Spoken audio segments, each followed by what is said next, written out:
To find a front panel object from a block diagram terminal, let's first create a VI.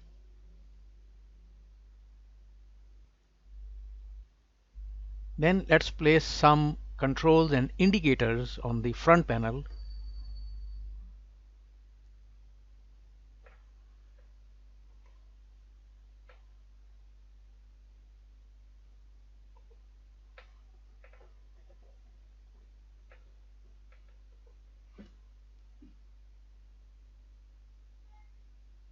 And then let's go to the block diagram. To find a control corresponding to a block diagram terminal, right click the terminal and select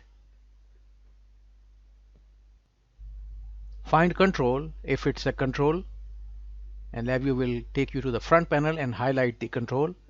Or if it's a indicator, then right click it and then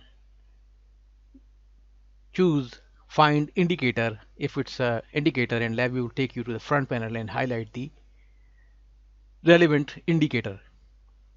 Another way is to just double click the terminal, and LabVIEW will do the same for the controls or the indicator. Thanks for watching.